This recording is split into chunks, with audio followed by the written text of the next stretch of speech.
potential home buyers. This is Amir, Syed with your Mortgage Minute. So I'm really happy today because I have my good friend Stefanie Lavelle with Coldwell Banker and the Lavelle Group. We're going to be asking her a bunch of questions today to help you make better decisions when it comes to home buying. So Stefanie, really happy you're here. Thanks for having me. My pleasure. You're carrying another partner in crime with you. Yes, I am. My third. Your on third? the way. Yes. Okay. Cool. Tell us a little about yourself. So I've been in the business about 14 years. I started out with a developer for the first half of my career and have been doing general brokerage for the remainder of it. I have a great team in my office, a couple great assistants and a couple great agents that work for me, and things are good. I'm with Coldwell Banker, and it's been a really good fit. I love being a big national brand and having that background, but then kind of running my business more like a boutique office, within my own team.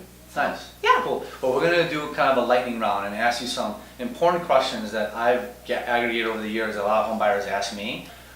First question is, do you think everyone should consider using a real estate agent? And if so, how do you pick the right real estate agent as the most unbiased way that you can answer that? Sure. The number one thing I think is knowing that you're with someone you can trust.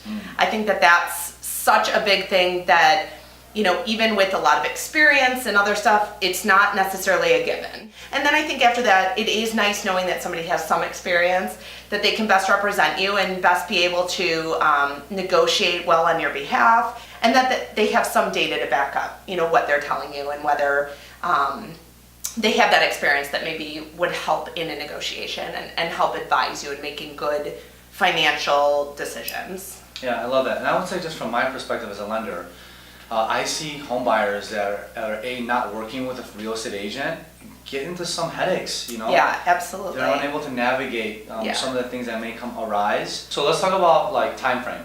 So I'm a first time home buyer, or I'm a buyer, right? At what point should I start getting out there and start looking at places? Sure. What's a good rule of thumb when we should start based on when we want to close? Yeah, so I sort of like to work my way backwards most of the time. So if you, want to be in a place in 3 months, we know that we have about 30 to 45 days for financing typically. So if you back out that amount of time, and then just based on how much inventory is in the market. So right now, inventory is pretty low in the market. So it's taking a little bit longer for a buyer to maybe find that perfect place. I think in terms of timing, it's a very hard thing to perfectly time, for sure. But you definitely need, I would say, 2 to 4 weeks at least to find a place at a minimum, and then you need another 30 to 45 days to get the financing and everything done. Okay, so you find a place. A lot of home buyers think it's always going to be based on price. Who's got the highest price? Do you agree with that, or do you disagree with that? No, there is more involved. I've had sellers take cash offers that are lower than financed offers. I've had sellers take lower offers that have less contingencies maybe on the contract in general. Sometimes when buyers come through, they ask for a bunch of different things. I want your table, I want every light fixture. I've also seen buyers write letters explaining who they are, and I've had sellers make decisions based on, I really want this lovely family to raise their family in it. And the other buyer may have been a family too, but they didn't have the same rapport because they didn't write a letter. So Steph, that was great. You answered all the questions really well, so thank you for that. Is there any last final thoughts you have for, let's say, a first-time home buyer? Where do I begin? I could probably go for a couple hours here. I would say the biggest thing is trust your gut in the process.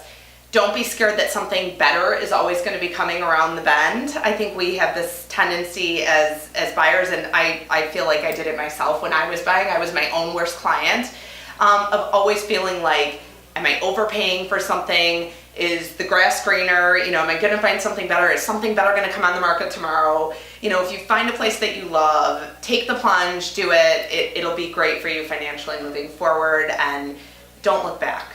Cancel the search. Nice. I love that. That's great advice. Awesome. Well, thank you so much. Thank you. In front of me, the present is a gift, and I just want to be.